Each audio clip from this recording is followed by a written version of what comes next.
here's what happened. Chris Perez just pulled up on us, and we stuck a 9. I mean, look at this thing. Don't look at the size of it. Just look at what we're thinking it is. That's a good one. You want me to net it for you? Here, let me net it for you. Give it to you. There, I netted it for you.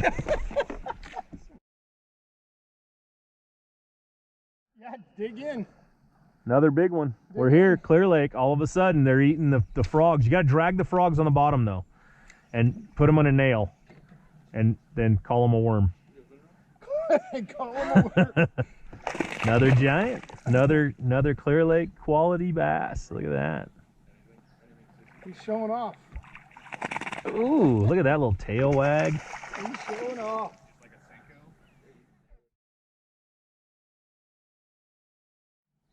That's right. This is how RB Bass rolls right here. Look at that. 4 knuckler deep. 4. We found the spot on Clearlake. Yeah. Oh, look at that. Yeah, he's caught on some weeds.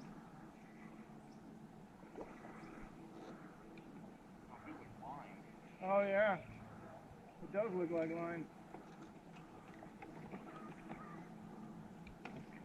I don't even think it's a fish at this point.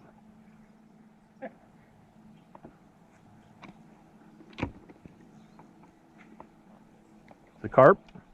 Yeah. It's one of the green carps? One of the green carp.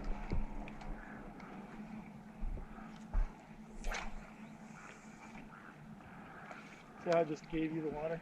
And that was that's on that X zone again? Yep. The muscle, what is it called? Muscleback? Yeah, it's the finesse muscleback. Finesse muscleback. X zone. X zone worm. Look at that.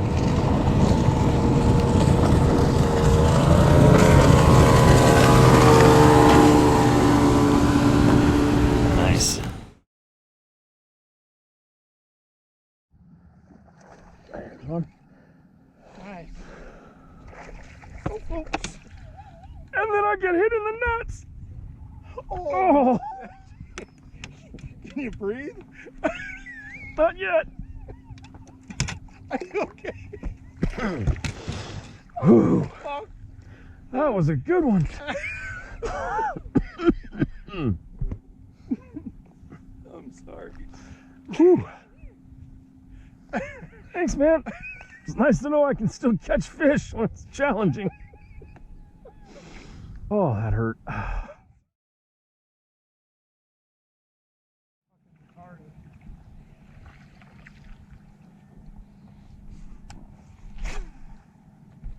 Oh yeah. I think I got it on camera. Nice. That's a good one. A little better one. See if I can outweave him though.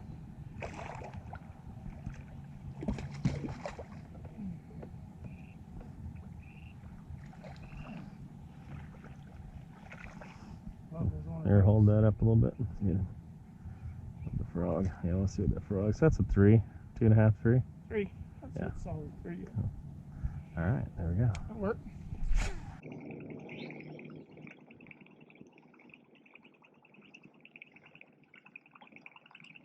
Hear how that Breivik squeals? Yeah.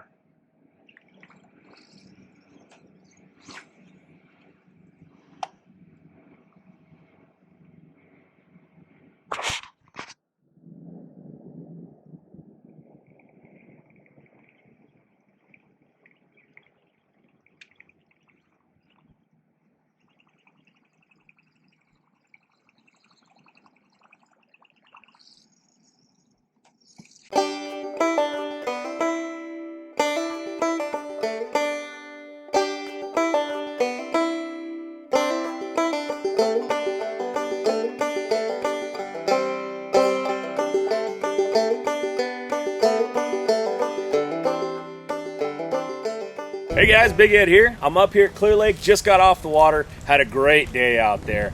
You know, when you just come up to goof around on Clearlake, it can be one of those days where you just got, you know, really 6, 7, 8 pounders. I know all last week guys like Ish Monroe, some of the other, you know, and some of the bigger names of guys were out here. They've been catching fish on frogs. They've been having a good time. So I came out, I was like, you know what? I love frog fishing. I'm absolutely adore it, had a good time. But today was a little tougher for us. And I don't know what kind of turned on, what kind of turned off, but the frog bite wasn't the number one to start with. Greg, why don't you come on in? I was out here today with Greg Bunting. We came out just to do a couple RB bass guys, doing a little fishing, having some fun. Yeah. And it turned out right off the bat, and I've got some good video of it. Hopefully it'll go up here soon. You'll see it. But this right here, this little bait by Frenzy Baits, the nail. This was the 1/4 ounce, and it was throwing that with a Zoom trick worm in the green purple underneath docks with a little shade on them, out in front of those docks, out to about 10 to 12 feet. I think is where we were at. Yeah. I think deepest was about 16 or 15. Yeah, we slayed them. I mean, Chris Perez was out there. He was getting them on that.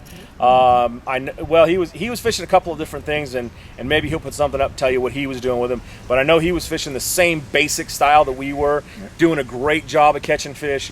And we all kind of piled up on one dock for a while, and we're just fish after fish after fish for a little bit. So we'll have some videos of that too up there. I think our number 2 bait today ended up being the buzz bait, and the double buzz bait, the Braybeck double buzz bait. I do have a video I'm going to put up. You'll be able to see that video. We talk a little bit about this, break it down a little bit. I think I've got some good video. I haven't checked this yet, but I think I've got some good video that's going to really show this in action. I think I've got some fish strikes on it, but I know I got some fish catches with it. So we'll have some of that stuff up there. And our third for the day ended up being the frog. Decided later in the day, made some decisions today. Sometimes you just like to pat yourself on the back a little bit, but I did make some good decisions today. Yes. We were struggling a little bit. I did just pick up this double buzz bait and said, hey, you know what? I just bought this thing today. Maybe I didn't buy it. I got this buzz bait today, and so I decided, you know what? I'm going to try this thing out, really see how it works, and it did great. I mean, in the flats, isolated clumps of grass, up north, we smacked them on it. I mean, it was just really fun. It was a really fun bait to catch them on. I'll tell you what, I didn't have a fish miss it. If they honed in on this thing and it was swallowed. I mean, swallowing a double buzz bait is tough to do, but they were doing it. Yeah. The last bait of the day ended up being the frog. Now, I don't have the frog because, honestly, I broke it off on probably one of the last casts I made. Well, it was the last cast I made with that anyways. But it was the last cast, one of the last casts of the day. Yes. Broke it off on a big rock. I got it lodged in there, and I wish I had it because I could show you. I made a couple alterations to it. Caught one big fish. I think it's called, and I will make the adjustments if it's not, but I think it's called the Stanford frog. It is a frog body with 2 double kicker legs. And that thing, if you used it kind of, I don't know if you know the old torpedo, but that's what you did. You just kind of throw it out on the grass mats, throw it out in open water, jerk, jerk, jerk, and it just kind of goes, ruh, ruh, makes a lot of noise. Looks like a buzzbait. You can use it as a buzzbait. One of the things that was really cool about it, and I think I'm going to break it down a little bit later in another video and show you that thing when I have it in my hand. I have a bunch of them at home, left them at home. But it has a lot of really neat features. One of the legs came off of it, broke off, it got ripped off of it. I ended up putting a single leg back on it, and the action that single leg made on it was ridiculous. Yeah. So I'm going to make some adjustments with it. I'm going to get in there and see if I can't make that work. But Greg, that's a pretty good rundown of what we did. I mean, yep. You had some pretty good rundown. Yeah, I pretty much chased his froggo the whole later part of the day. I was trying everything to try and match him, but it wasn't happening for me. The frog was definitely not a key for me. I did get one probably about just before lunch, something like that, right, on the scum frog, which was good, right next to the boat. So that was the smaller scum frog, though, right? The small one with the kicker legs. Yeah. And that was a key today. Those kicker legs was the key today. It didn't seem to be, because I think you got one frog on the scum that had the rubber legs. Just the rubber legs, yep. Right. Yeah. So that later was in the day, I think you got one more bite on that. But yeah.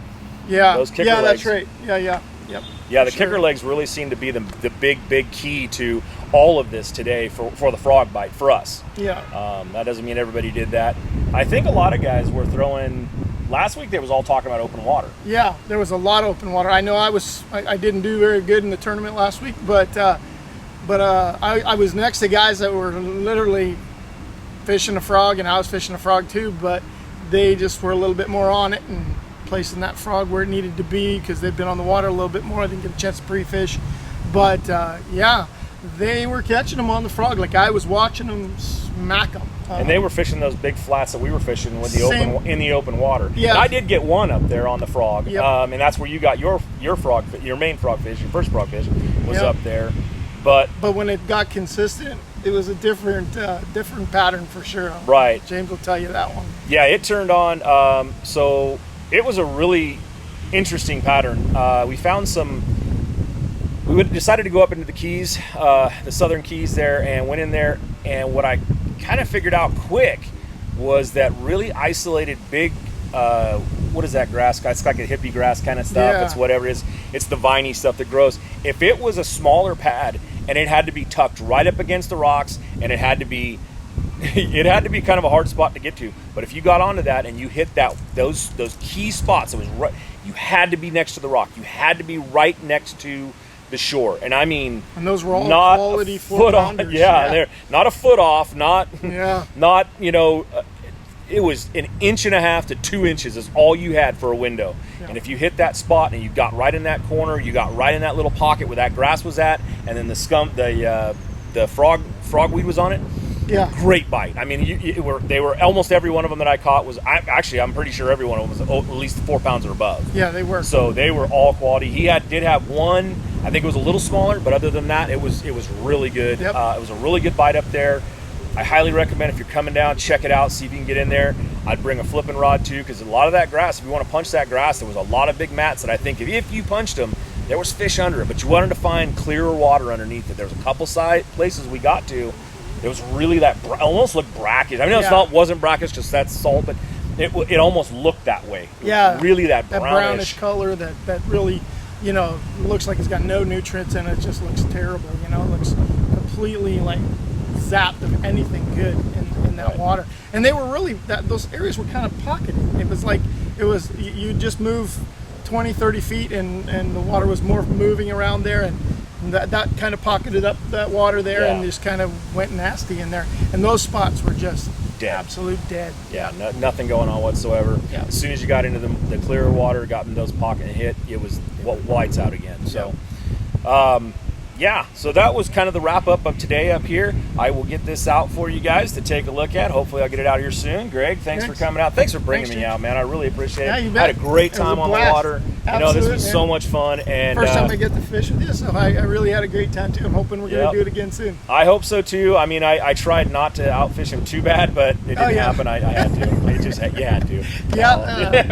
It was a lot of fun. It was good. We had great. He introduced me to a new bait that I'm gonna really have as a key in my arsenal now. And and I hope we do. I hope we get back out. We'll get out there and get some more videos done.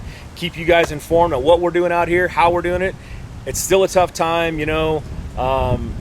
but we got fishing, right? So it can't be that tough. You got to get out here and keep everything going. And tournaments are coming back, this year, next year, everything should be good. So hopefully we can get back on the water and let's have fun. All right, guys. Thanks for tuning in. RB Bass, BigHeadFishing.com, The Nail by Frenzy, and Braybeck. And I'll show you that frog later because I just don't